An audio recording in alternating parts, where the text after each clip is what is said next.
2 مرتبہ اللہ کی رحمت کی بارشیں ہوئی، انہیں عروج نصیب ہوا، 2 مرتبہ ان کو دنیا پرستی، شہوت پرستی، اللہ کے احکام کو پس پش ڈال دینے کی سزا میں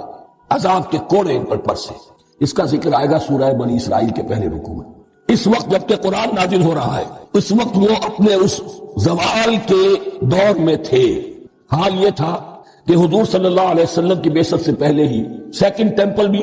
شہید کیا جا چکا تھا، گرایا جا چکا تھا۔ حضرت سلیمان نے جو بنایا تھا ہیکل سلیمانی، جس کو یہ فرسٹ ٹیمپل کہتے ہیں، اسے نیبوکدنضر نے گرا دیا تھا حضرت مسیح سے بھی کئی سو سال پہلے۔ لیکن اس کے بعد پھر یہ رومنز نے سن 70 عیسوی میں حضور کی ولادت سے 500 برس پہلے ان کا یہ یروشلم تباہ و برباد ہوا، اس میں لوگوں کو قتل کیا گیا، قتل عام ہوا، اور سیکنڈ ٹیمپل جو ہے وہ بھی گرا دیا گیا، جو اب تک گرا پڑا ہوا ہے۔ صرف ایک ویلنگ وال ہے جس کے پاس جا کر یہودی جو ہے ماتم کر لیتے ہیں، روتے ہیں، اور اب وہ بنانے پر تلے ہوئے ہیں اپنا 3rd ٹیمپل، اس کے نقشے بن چکے ہیں، بلو پرنٹ بن چکے ہیں۔ لیکن بہرحال جس وقت قرآن نازل ہو رہا تھا یہ بہت ہی پستی میں تھے۔ اس کے بارے میں فرمایا، اے بنی اسرائیل ذرا یاد کرو میرے اس انعام کو جو تم پر ہوا۔ وہ انعام کیا ہے؟ میں نے تمہیں اپنی کتاب دی، نبوت سے سرفراز فرمایا، اپنی شریعت تمہیں عطا فرمایا، تمہیں داؤد، تمہارے اندر داؤد اور سلیمان جیسے بادشاہ اٹھائے جو بادشاہ بھی تھے، نبی بھی تھے۔ وَأَوْفُوا بِعَهْدِي، اور میرے وعدے کو پورا کرو تاکہ میں بھی اپنے وعدے کو پورا کروں۔ یہ وعدہ ہے جو کتاب استثناء جو ہے اولڈ ٹیسٹمنٹ کی، ڈیوٹرانومی، اس کے 18ویں باب کی آیت نمبر 18 اور 19 میں حضرت موسیٰ سے خطاب کر کے اس میں اللہ نے الفاظ فرمائے، میں ان کے بھائیوں میں سے تیرے مانند ایک نبی برپا کروں گا اور اس کے منہ میں اپنا کلام ڈالوں گا، اور وہ وہی کچھ بتائے گا جو میں اس سے کہوں گا۔ یہ گویا کہ حضرت موسیٰ علیہ السلام کی امت کو بتایا جا رہا تھا کہ نبی آخر الزماں آئیں گے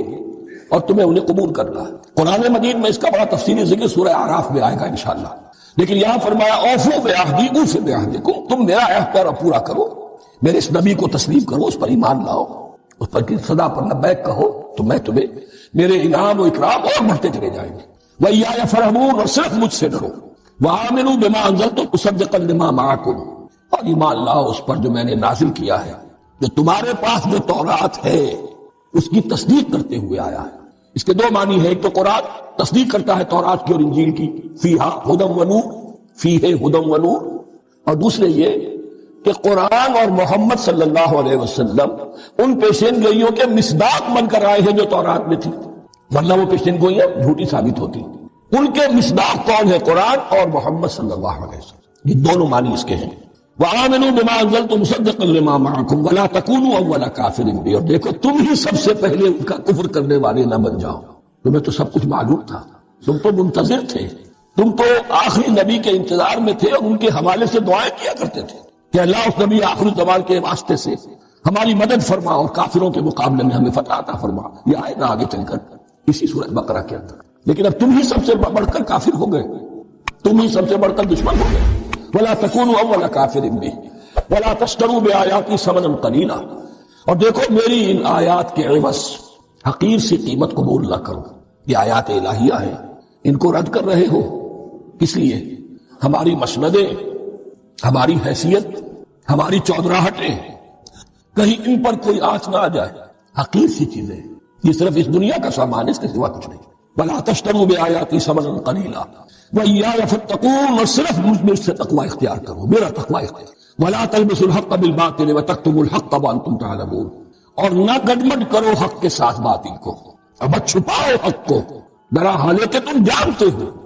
یہ بات اچھی طرح نوٹ کر دی، جانتے بوجھتے کرنا، ایک ہے مغالطے میں کرنا، وہ ضلالت ہے، گمراہی ہے، ایک جان بوجھ کر کرنا، حق کو پہچان کر اسے رد کرنا،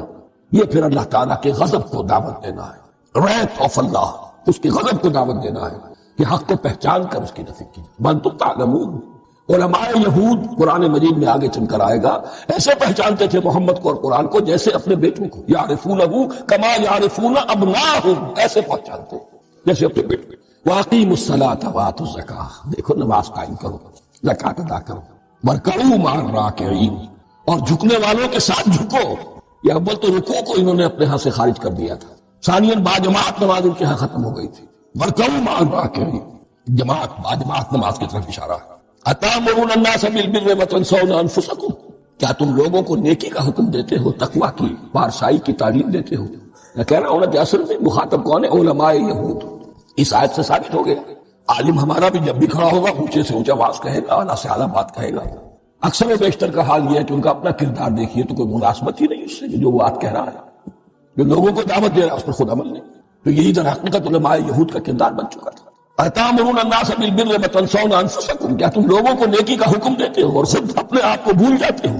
وانتم تتلون الکتاب، اور یہ سب کچھ تم کر رہے ہو اس حال میں کہ کتاب پڑھتے بھی ہو، تورات پڑھتے ہو، صاحب تورات ہو. ہمارے بھی بہت سے علماء کا علماء سو جنہیں ہم کہتے ہیں حال یہ ہو چکا ہے، خود بدلتے نہیں قرآن کو بدل دیتے ہیں. ہوئے کس درجہ فقیہان حکم بے توفیق. وَإِذْ نَجَّيْنَاكُمْ مِنْ آلِ فِرْعَوْنَ يَسُومُونَكُمْ سُوءَ الْعَذَابِ يُذَبِّحُونَ أَبْنَاءَكُمْ وَيَسْتَحْيُونَ نِسَاءَكُمْ وَفِي ذَلِكُمْ بَلَاءٌ مِّن رَبِّكُمْ عَظِيمٌ. اس میں چونکہ پہلی مرتبہ لفظ آل فرعون آ رہا ہے تو جیسے بنی اسرائیل کی ہم نے پوری وضاحت کی، اسی طریقے سے آل فرعون کا مفہوم بھی معین کر لیجئے. فرعون یہ ایک طرح کا لقب ہے کہ جو مصری شہنشاہوں کا تھا، جیسے قیصر روم یا ایران کے لیے کسرا یا روس کے بادشاہوں کا زار، مختلف جو ہے یہ تبع، یہ متبابع رہے ہیں یمن کے، اسی طریقے سے فرعون. لیکن یہ وہی لوگ کہ جو اصل تھے مصر کے رہنے والے قبطی. باقی جو باہر سے لوگ آ کر حکمران ہو گئے تھے انہیں فراعنہ نہیں کہا گیا، یہ ان کا اسی لیے لقب نہیں ہے. وہ قرآن مجید نے بھی سورہ یوسف میں کہیں لفظ فرعون استعمال نہیں کیا. وقال الملک، کہا بادشاہ. یہ انہیں تاریخ والے بھی کہتے ہیں یہ علیحدہ ایک تھا معاملہ، اور ان کو ہکسوس کنگز کہتے ہیں، چرواہے بادشاہ. آل کے لفظ کو بھی سمجھ لیجئے کہ یہ لفظ جو ہے ہمارے ہاں خاص طور پر اہل تشیع نے اس کو ایک مفہوم دے دیا ہے کہ آل محمد صلی اللہ علیہ وسلم سے مراد جو ہے وہ صرف حضرت علی کی نسل جو ہے وہی آل محمد میں شامل ہوگی رضی اللہ تعالی عنہ. لیکن یہ بات صحیح نہیں ہے. آل کا اصل جب لفظ جو ہے وہ اس کا مفہوم ہے اعلیٰ یعولو، اور آبا یعوبو سے یہ بہت قریب ہے. آبا یعوبو لوٹنا، آئبونا تائبونا لربنا حامدون. جب سفر سے واپس آتے تھے حضور صلی اللہ علیہ وسلم تو گھر میں داخل ہوتے ہوئے جو آپ کی زبان پر الفاظ ہوتے تھے اللہ کے شکر کے، اس میں آئبونا تائبونا، ہم لوٹ کر آ رہے ہیں اپنے رب کی طرف توبہ کرتے ہوئے. یعنی گھر میں بھی گھر کے والوں کی طرف بھی آ رہے ہیں، اپنے رب کی طرف بھی آ رہے ہیں. ہر وقت انسان کو توبہ کرنی ہے. تو آبا یعوبو اعلیٰ یعولو، لوٹ. اسی سے لفظ تعویل بنا ہے، کسی شے کے اصل مفہوم کی طرف اسے لوٹانا. یہ تعویل ہے جس کی وضاحت جو ہے میں تعارف قرآن کے ضمن میں تفسیر اور تعویل کے فرق میں اس لفظ کی وضاحت کر چکا ہوں. تو آل کہتے ہیں کسی بڑی شخصیت کے تمام متبعین منتسبین جو بھی اس کی طرف اپنے آپ کو منسوب کرے. بڑے بڑی شخصیتیں ہیں، بڑی ان کا مقام اور مرتبہ ہے، تو ان کے احباب ہیں، رفقا ہیں، ان کے اعوان و انصار ہیں، ان کے منتسبین ہیں، ان کے عقیدت مند ہیں، وہ سب کے سب اس کی آل شمار ہیں، جو بھی ان کے تابعین ہیں اور جو بھی ان کی طرف اپنے آپ کو منسوب کرتے ہیں. اس معنی میں آل فرعون کا مطلب جو ہے وہ ہے فرعونی، فرعون والے، فرعون کے متبعین، فرعون کے لاؤ لشکری، فرعون کے قوم کے سردار. اس معنی میں قرآن مجید میں یہ لفظ آیا ہے بار بار، اور اسی لفظ کی در حقیقت نفی ہو جاتی ہے کہ آل فرعون سے مراد صرف فرعون کی نسل نہیں ہے، بلکہ یہ کہ وہ تمام قوم جو ہے اس کے اندر جو ان کا وہ طبقہ تھا کہ جو سرداروں کا طبقہ تھا، ملاؤ جو ان کے سردار تھے، جو درباری تھے، اور جو بڑے بڑے ان کے سپہ سالار تھے، بڑے فوجی جو ہے ان کے منصبدار تھے، ان سب کو آل کہا گیا. اس سے لفظ جو ہے اس کے قریب یہ اہل،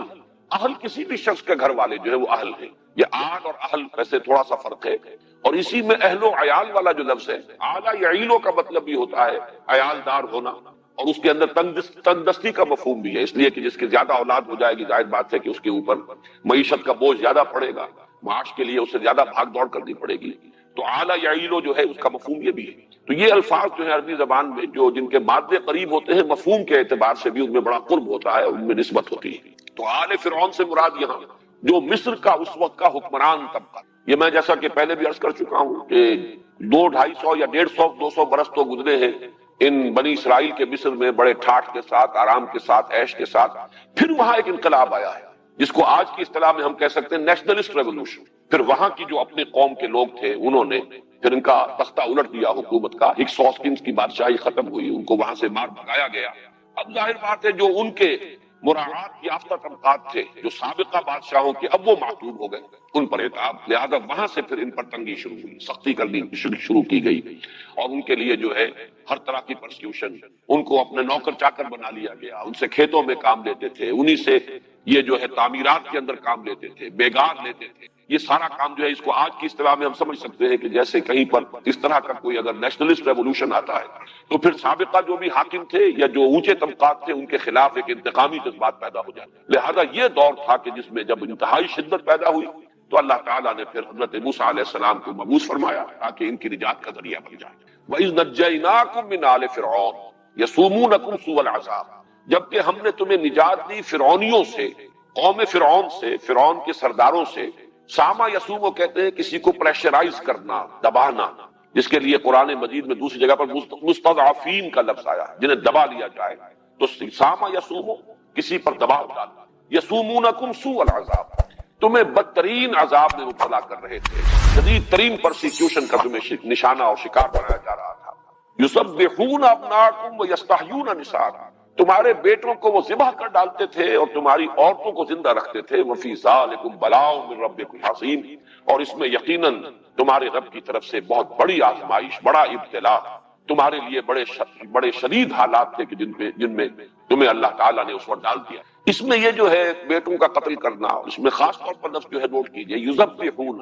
یہ باب تفعیل ہے، اور تفعیل کے اندر تدریجن اور تھوڑا تھوڑا کر کے یا بار بار وقفے سے کسی کام کا کرنا، یہ اس کا ایک خاصہ ہے لازمی باب تفعیل کا. اور اس کا سبب سمجھ میں آتا ہے کہ جب اس قوم کو دبانے کا خیال کیا گیا تو یہ ایسا نہیں ہوا ہوگا کہ ظاہر بات ہے کہ ایسا ہو بھی نہیں سکتا تھا، انہیں باقی بھی رکھنا ہے، ان سے خدمت بھی لینی ہے، انہیں اپنا غلام بنا کر رکھنا ہے، استخدام جو ہے وہ مقصود ہے، تو انہیں ختم تو نہیں کر دینا. تو جیسے جیسے وہ دیکھتے ہوں گے کہ یہ قوم اب پھر ذرا پنپ رہی ہے تو پھر ان کے ایک نسل کو قتل کر دینا کہ اب فلاں وقت تک کے لیے جتنی اولاد ان کے ہاں پیدا ہو نرینہ اسے قتل کر دیا جائے. تو گویا کہ یہ اس قوم کی طاقت کو توڑنے کے لیے پے بپے وقفے سے اس قسم کے اقدامات ہوئے. اسی لیے یذبحون ابناءکم، وہ ذبح کر ڈالتے رہے تمہارے بیٹوں کو. یعنی یہ انداز اختیار کیا گیا ہے کہ یہ پے بپے ہوا ہے. اور 2 مرتبہ کا جو ہے اس قسم کا معاملہ یہ تو قرآن مجید سے ثابت ہے. ایک تو یہ کہ حضرت موسیٰ علیہ السلام کی بعثت سے قبل قرآن مجید میں اشارہ ہے موجود، اور دوسری روایات میں تفصیل موجود ہے کہ خواب دیکھا تھا فرعون کہ کوئی ایک ایسا بچہ پیدا ہوا ہے کہ جو اس کے تخت کے لیے اور حکومت کے لیے خطرہ بن گیا ہے. تو اس کے بعد اس نے یہ فیصلہ کیا کہ یہ بنی اسرائیل میں جو بھی بیٹا پیدا اسے قتل کرنا. چنانچہ قرآن مجید میں وضاحت سے ہے کہ موسیٰ کو اللہ تعالیٰ نے وحی فرمائی، اوحینا الی موسیٰ ان اقذفیہ، کہ اس کو اپنے بچے کو جب تک تو کوئی تمہیں اندیشہ نہ ہو دودھ پلاتی رہو، اپنے پاس رکھو. جب بھی کہیں پکڑ دھکڑ دیکھو کہ کوئی تلاشی ہو رہی ہے اور کوئی کارندے فوج کے پیادے آ گئے ہیں حکومت کے تلاشی لیتے ہوئے کہ کوئی بچے اس دوران میں تو پیدا نہیں ہوئے ان کے ہاں، تو اسے صندوق میں رکھ کر اور دریا میں ڈال دینا. یہ ہمارے ذمے ہے، ہم اس کی حفاظت کریں گے اور تمہارے پاس لوٹا کر بھی لے آئیں گے. رات تو ہو ہی لیں گے، ہم لے آئیں گے واپس تمہاری طرف. تو اس اعتبار سے یہ ایک تو اس موقع پر ہوا ہے. دوسرے خود قرآن مجید سے یہ ثابت ہے سورہ اعراف میں جب حضرت موسیٰ علیہ السلام نے دعوت دینی شروع کی ہے، دعوت نبوت و رسالت، اور آپ کی دعوت جو ہے پھیل رہی تھی، اور اس سے کچھ اندیشہ یہ ہو رہا تھا کہ شاید آل فرعون کے بھی کچھ لوگ جو ہے وہ متاثر ہو رہے ہیں. ظاہر بات ہے کہ دعوت حق ہے، اس کے لیے تو کوئی بیریئرز نہیں ہے، وہ نسل بیریئر نہیں بن سکتی، ہر نسل کے اندر کچھ سلیب الفطرت لوگ موجود ہوتے ہیں. تو یہ کہا کچھ سرداروں نے، کچھ درباریوں نے کہ اے فرعون، کیا تو اس کو موسیٰ کو اسی طرح چھوٹ دیے رکھے گا؟ اگر تو نے اس کو چھوٹ دیے رکھی تو یہ تو تیرا دین بھی ختم کر دے گا اور تیرے لیے بہت بڑا خطرہ بن جائے گا. تو چونکہ اس کو یہ بات بھی سمجھ لیجئے کہ 2 فرعون ہیں. اب جدید تحقیقات سے ثابت ہوا ہے کہ فرعون موسیٰ ایک نہیں ہے. جس کے گھر میں پرورش پائی وہ باپ تھا، اور اس کے بعد اس کے ہاں بھی بیٹا ہو گیا، اس وقت تک وہ لاولد تھا. اور اسی وجہ سے موسیٰ جس نے کہ پھر پالا ہے، جو فرعون کی بیوی جس کا ذکر قرآن مجید میں موجود ہے سورہ تحریم میں، تو اس نے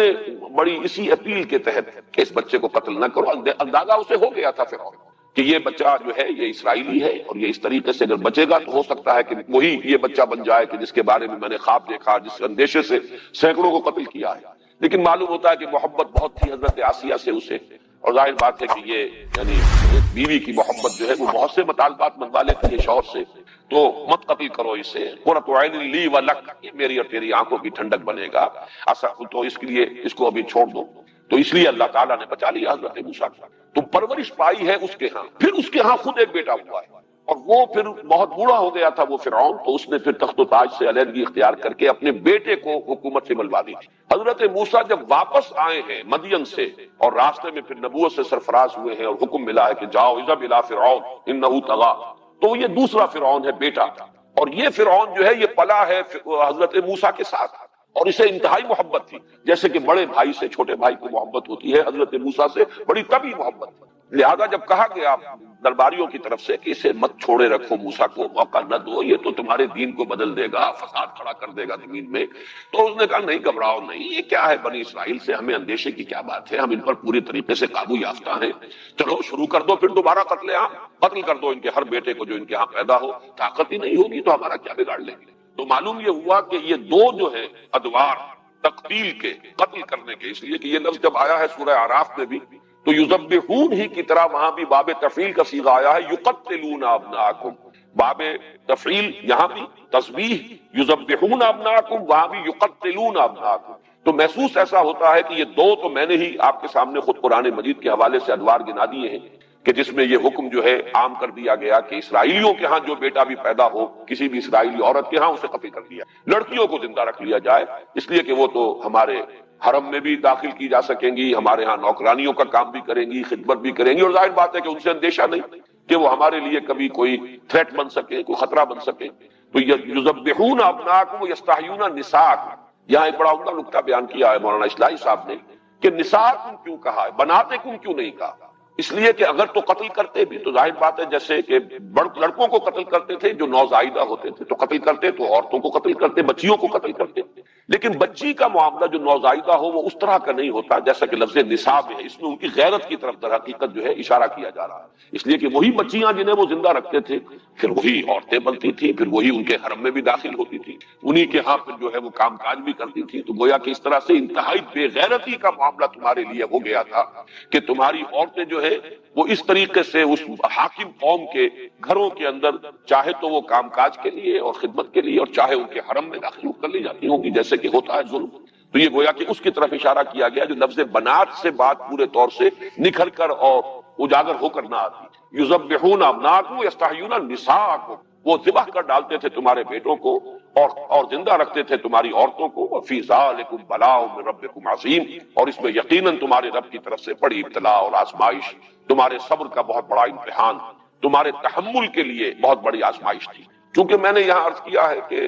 باب تفعیل کا خاصہ ہے کہ تدریجاً وقفے سے کوئی کام کیا جائے، جیسے تنزیل اور انزال، بار بار اس کا ذکر ہوا ہے، تعارف قرآن کے جو لیکچرز تھے ان میں بھی میں نے بیان کیا۔ تنزیل ہے تھوڑا تھوڑا کر کے وقفے سے نازل کرنا، انزال ہے کسی شے کا دفعتاً نازل کر دینا۔ قرآن مجید کے لیے یہ دونوں الفاظ آئے ہیں اور ان کا جو مفہوم ہے وہ میں اس وقت بیان نہیں کر رہا، میں بیان کر چکا ہوں۔ یہاں آپ دیکھیے کہ ایک ہی جگہ پر وَإِذْ نَجَّيْنَاكُم مِّنْ آلِ فِرْعَوْنَ بھی آیا ہے، اور اس کی اگلی آیت میں ہے وَإِذْ فَرَقْنَا بِكُمُ الْبَحْرَ فَأَنْجَيْنَاكُمْ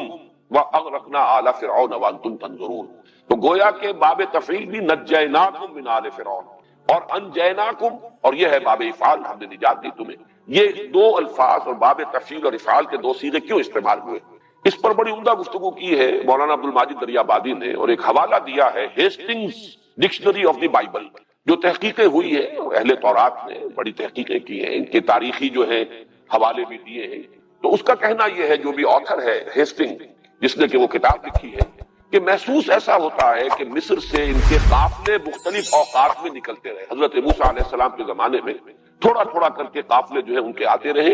اور وہ اس طریقے سے یہ ایک دم نہیں ایکسوڈس ہوا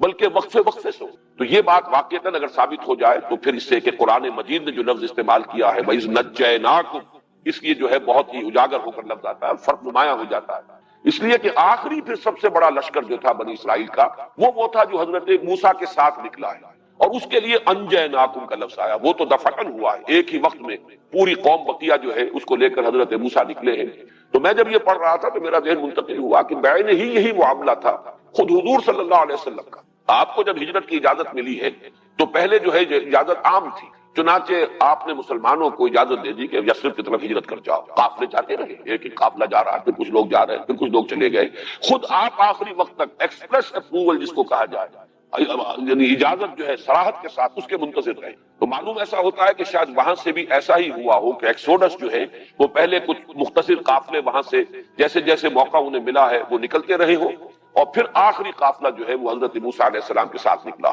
ویسے اس میں میرا ذہن ایک اور بات کی طرف بھی گیا ہے، اور وہ یہ کہ جو قرآن مجید کے دوسرے مقامات پر تفصیل آئی ہے، 7 معجزات ہیں جو آل فرعون کو حضرت موسیٰ علیہ السلام کے ذریعے سے دکھائے گئے۔ ویسے تو 9 ہیں معجزے حضرت موسیٰ کے، لیکن دو معجزے تو وہ تھے جو ابتدا میں دیے گئے اور جو کہ آپ نے جاتے ہی پہلے جو ہے فرعون کے دربار میں جب آپ پہنچے ہیں اور دعویٰ کیا ہے کہ میں اللہ کا رسول ہوں، اور اس نے کہا ہے کہ تمہارے پاس کیا ثبوت ہے، کیا سند ہے، تو وہ آپ نے عصا کا معجزہ اور اپنا وہ جو ید بیضا کا معجزہ، یہ تو دونوں اسی وقت جو دکھائے ہیں جب نبوت سے سرفراز ہوئے ہیں حضرت موسیٰ علیہ السلام، اسی وقت یہ دونوں معجزے عطا کر دیے گئے۔ لیکن بعد میں ساتھ اور ہیں، مختلف قسم کے عذاب آتے رہے۔ حضرت موسیٰ علیہ السلام کی دعاؤں سے پھر وہ ٹلتے تھے، کوئی عذاب آ گیا ہے، کہیں چیچڑیوں کا عذاب آ گیا ہے، کہیں میڈکوں کا عذاب آ گیا ہے، کہیں خون کا عذاب آیا، کہیں ان کے اوپر قحط کا عذاب آیا، تو مختلف قسم کے جو عذاب آتے رہے ہیں، اس سے تدریجاً آل فرعون پر حقیقت منکشف ہوتی چلی گئی کہ یہ موسیٰ کوئی عام آدمی نہیں ہے، ان کا دعویٰ صحیح معلوم، اور اس لیے یقیناً تدریجاً جو ہے ان کی پرسیکیوشن میں اور جو تشدد ہو رہا تھا بنی اسرائیل پر، اس میں کمی آئی ہوگی مجموعی اعتبار سے۔ تو گویا کہ وہ جو دباؤ تھا، یسومونکم سوء العذاب، وہ دباؤ تدریجاً جو ہے اس میں ریلیف آیا ہے، تھوڑا تھوڑا کر کے اس کی شدت کے اندر کمی ہوئی ہے، اور پھر آخری نجات وہ ہے کہ جو پھر وہ ایکسوڈس جسے کہا گیا ہے کہ حضرت موسیٰ علیہ السلام کے ساتھ پوری قوم جو ہے وہ مصر سے باہر آئی۔ بہرحال یہ نجیناکم اور انجیناکم، یہ دو الفاظ آئے ہیں بہت قریب، اور قرآن مجید میں کوئی بھی فرق جو ہے نفسی وہ بغیر کسی بنیاد کے نہیں ہوتا، کوئی نہ کوئی سبب ہے، اس میں انسان غور کرے، فکر کرے تو اس کے بہت سے پہلو سامنے آ سکتے ہیں۔ تو فرمایا وَإِذْ نَجَّيْنَاكُمْ مِنْ آلِ فِرْعَوْنَ يَسُومُونَكُمْ سُوءَ الْعَذَابِ يُذَبِّحُونَ أَبْنَاءَكُمْ وَيَسْتَحْيُونَ نِسَاءَكُمْ وَفِي ذَلِكُمْ بَلَاءٌ مِّن رَّبِّكُمْ عَظِيمٌ وَإِذْ فَرَقْنَا بِكُمُ الْبَحْرَ فَأَنجَيْنَاكُمْ وَأَغْرَقْنَا آلَ فِرْعَوْنَ وَأَنتُمْ تَنظُرُونَ۔ اب یہ دوسرا معاملہ ہے، اور یاد کرو جب کہ ہم نے تمہارے ساتھ پھاڑ دیا سمندر کو، یعنی سمندر کو پھاڑ کر تمہارے لیے راستہ بنایا۔ یہ در حقیقت وہ جب حضرت موسیٰ علیہ السلام نے ایک وقت معین کیا اور تمام جتنے علاقوں میں یہ آباد تھے وہاں اطلاع دے دی گئی، رات کے ایک وقت میں نکلو، سب کے سب پھر ایک جگہ جمع ہوئے ہیں، اور یہ سب خفیہ طریقے پر۔ فرعون کو جب پتہ چلا ہے پھر اس نے جمع کیے لشکر، اسے بھی جمع کرنے میں وقت لگا ہے، اس لیے کہ اس زمانے میں آپ کو معلوم ہے اسٹینڈنگ آرمیز نہیں ہوتی تھی، بلکہ جیسے 20,000 منصبدار، 30,000 منصبدار، 10,000 منصبدار مختلف علاقوں کے اندر جو جاگیردار ہوتے تھے انہی کے پاس فوجیں ہوتی تھی۔ تو پھر جیسے کہا گیا ہے کہ فی المدائن حاشرین، بھیج دیے گئے جمع کرنے کے لیے لوگ، اور وہ فوجیں جمع ہوئی، وقت لگا ہے، اور پھر اس نے تعاقب کیا ہے۔ تو حضرت موسیٰ ایک وقت معین پر پھر اپنے پروگرام کے تحت پوری قوم کو لے کر جب چلے ہیں، تو یہ جو راستہ ہے تو میں عرض کر چکا ہوں کہ اس کے زمانے کے بارے میں بھی اختلاف ہے، 1300 قبل مسیح یا 1447 قبل مسیح۔ اب یہ تقریباً یوں سمجھیے کہ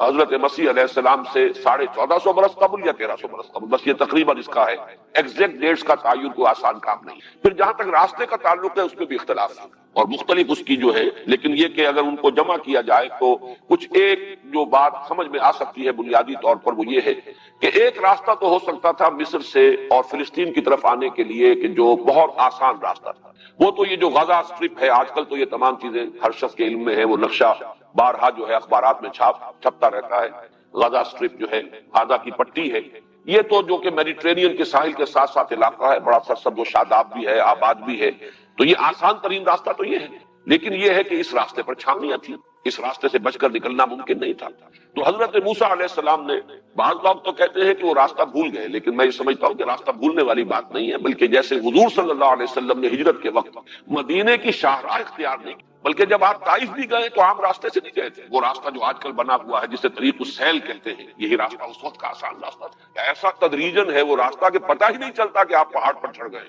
اور بلندی بہت ہو جاتی ہے، وہ طریق السیل ہے، اور ایک ہے طریق الجبل، پہاڑی راستہ، وہ تو ابھی بنا ہے، اور اسی راستے سے حضور گئے تھے جب گئے تھے، اس لیے کہ اس پر کوئی آمد و رفت نہیں تھی۔ تو حضور جب گئے ہیں سن 10 نبوی میں تو آپ نے طریق السیل کو چھوڑا اور وہ طریق الجبل اختیار کی۔ اسی طریقے سے جب آپ ہجرت کے لیے نکلے ہیں تو جو شاہراہ کی، ظاہر بات ہے کہ آپ کو معلوم تھا تعاقب ہوگا، پیچھا کیا جائے گا، لوگ تلاش میں نکلیں گے، تو بالکل اس کے برعکس جنوب کی طرف آپ گئے بجائے شمال کی طرف جانے کے، غار ثور جنوب کی طرف، اور وہاں جا کر آپ نے 3 رات جو ہے قیام کیا، پھر وہاں سے بھی نکلے ہیں تو جو شدید ترین راستہ ہو سکتا تھا وہ آپ نے اختیار کیا، عام راستہ اختیار نہیں۔ اب جو سڑک بن گئی ہے مدینہ اور مکے کے درمیان، وہ وہی سڑک ہے کہ جو جس کو اب آج وہ کہتے ہیں یہ طریق الہجرہ، یہ وہ راستہ ہے، اس پر یہ ابھی بالکل ریسنٹلی سڑک بنی ہے، ورنہ پہلے راستہ جاتا تھا ساحل کے ساتھ ساتھ وہ رابغ وغیرہ ہو کر، جدے سے ہو کر رابغ وغیرہ، اب وہ طریق الجبل جو ہے طریق الہجرہ والا بن۔ تو حضرت موسیٰ نے بھی قوم کو لے کر راستہ وہ اختیار کیا کہ جس پر نہ تو چھاونیاں تھیں نہ آبادی تھی، بیابان علاقہ،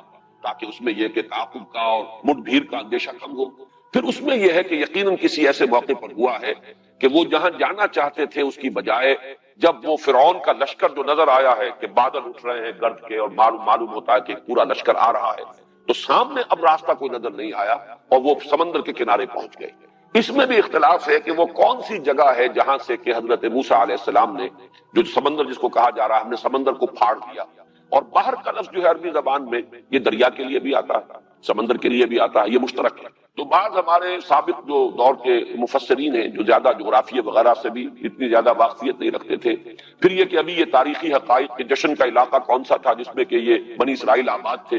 یہ بھی ابھی پوری طرح روشنی میں نہیں آئے تھے، تو عام طور پر کچھ یہ سمجھا گیا کہ شاید یہ دریائے نیل کو کراس کیا گیا، حالانکہ دریائے نیل تو در حقیقت ان کے آباد جو علاقے تھے ان کے جہاں یہ آباد تھے اس کے مغرب میں، انہیں جانا ہے مشرق کی طرف، تو دریائے نیل کو عبور کرنے کا تو سوال ہی پیدا نہیں ہوتا۔ انہوں نے عبور کیا ہے۔ اب دو رائے ہیں، ایک رائے تو یہ ہے کہ جو سویز کی خلیج آتی ہے، گلف آف سویز، اس کا کوئی تقریباً اوپر کا کنارہ، اوپر کی ٹپ جو ہے اس سے ذرا نیچے کراس کیا ہے حضرت موسیٰ علیہ السلام نے، اور سمندر کو وہاں اللہ نے پھاڑا ہے ان کے لیے راستہ بنانے میں۔ ایک رائے جو مولانا مودودی نے لکھی ہے، وہ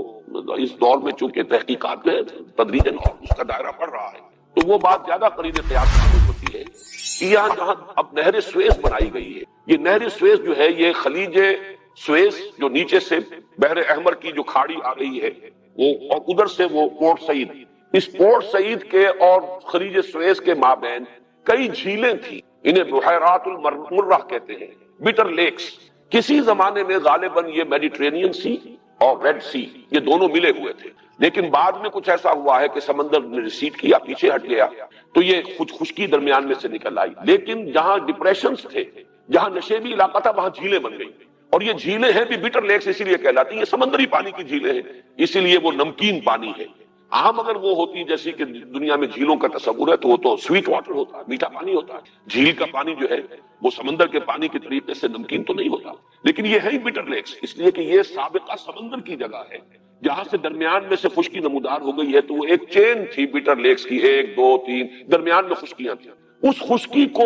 کھدائی کر کے اور ان لیکس کو ملا دیا گیا ہے جس سے یہ نہر سویز بنی ہے۔ تو مولانا مودودی کا کہنا یہ ہے، جو انہوں نے جو بھی سورسز ان کے سامنے ہیں ان کے حوالے سے، کہ یہ بٹر لیکس میں سے ایک بڑی لیک تھی جس کے کنارے حضرت موسیٰ علیہ السلام پہنچ گئے، سامنے سمندر آ گیا اور وہ بٹر لیک آ گئی، اور ادھر جو ہے پیچھے وہ معلوم ہوا کہ اب تو وہ تعاقب کرتے ہوئے فرعون کا لشکر پہنچ گیا۔ تفصیل دوسرے مقام پر ہے، اس وقت حضرت موسیٰ کی قوم نے تو کہا انا لمدرکون، اب تو ہم پکڑے گئے، کوئی راستہ نہیں، جس پر حضرت موسیٰ نے فرمایا کلا ان معی ربی سیہدین، ہرگز نہیں، میرے ساتھ میرا رب ہے وہ راستہ دے گا۔ اور جیسے کہ آیا ہے سورہ شعراء میں فاوحینا الی موسیٰ ان اضرب بعصاک البحر، ہم نے وحی کی موسیٰ کو کہ ضرب لگاؤ سمندر پر اپنے اس عصا سے، فانفلق فکان کل فرق کالطود العظیم، تو وہ سمندر پھٹ گیا۔ فلق کا لفظ جو ہے یہاں نوٹ کیجئے، جیسے فلق صبح وہ پھٹتی ہے تو فلق کا لفظ آیا ہے، یہ پوری تفصیل سے ہم وضاحت سے پڑھ چکے ہیں، قل اعوذ برب الفلق، اسی طرح جب گٹھلی پھٹتی ہے تو وہ فلق ہے،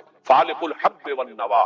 اللہ ہی ہے جو گٹھلیوں کو پھاڑتا ہے اور دانوں کو پھاڑتا ہے جس میں سے کہ پھر پودا برآمد ہوتا ہے۔ تو فن فلق باب انفعال ہے، فلق سے پھٹ گیا، فن فلق سمندر پھٹ گیا، فکان کل فرق کالطود العظیم، اور ہر حصہ، فرق کہتے ہی اسے جہاں تفرقہ ہو جائے اسے فرقہ وجود میں آتا ہے، تو ہر جز جو ہے ہر حصہ، اور یہ کہ اس سے جو خون بہ رہا ہے وہ جا کر نالین کے اندر جم گیا ہے، وہاں سے پھر ذرا آپ نکلے ہیں ایک جگہ ٹھہرے، زیادہ تفصیل میں نہیں میں جا رہا، لیکن خاص طور پر یہ نوٹ کرا دینا چاہتا ہوں کہ حضور کی زبان مبارک پر فریاد آتا، اللہم الیک اشکو ضعف قوتی وقلت حیلتی وہوانی علی الناس، اے اللہ تیری ہی جناب فریاد کرتا ہوں اپنی قوت کی کمی کا، اپنے وسائل کی کمی، اور لوگوں کے سامنے جو رسوائی ہو رہی ہے، رسوائی، یہ رسوائی مکے میں نہیں ہوئی تھی کبھی، یہ پتھراؤ مکے میں نہیں ہوا تھا کبھی۔ اللہم الیک اشکو ضعف قوتی وقلت حیلتی وہوانی علی الناس، الی من تکلنی، اے اللہ مجھے کس کے حوالے کر دیا، الی بعید یتجہمنی او الی عدو ملکت امری، کیا وہ دور دراز کے لوگ جن کا مجھ سے کوئی تعلق ہی نہیں ہے ان کو مجھ پر حملہ کرنے کے لیے کھلی چھوٹ دے دی، اور کیا دشمن کے حوالے مجھے کر دیا کہ جو چاہے کر دیا، یہ فریاد۔ لیکن اس کے بعد وہ مقام عبدیت غالبا، یہ جو دو نسبتیں ہیں محمد رسول اللہ کی، عبدہ و رسول، مقام عبدیت کا تقاضا، سر تسلیم خم، کوئی شکوہ شکایت زبان پر نہ آئے، فرماتے ہیں ان لم یکن علی غضبک فلا، اگر تو ناراض نہیں ہے تو پھر مجھے کوئی سر تسلیم خم ہے جو ملا جائے. اندیشہ تو یہ ہوا کہ کہیں تو ناراض نہ ہو گیا. جیسے ابتدا میں چند دن کے لیے وحی کی آمد کا سلسلہ رکا تھا تو اندیشہ ہو گیا تھا کہ کہیں اللہ ناراض تو نہیں ہو گیا کہ وحی کا سلسلہ بنا جس پر وہ آیات نازل ہوئی. والضحیٰ واللیل اذا سجا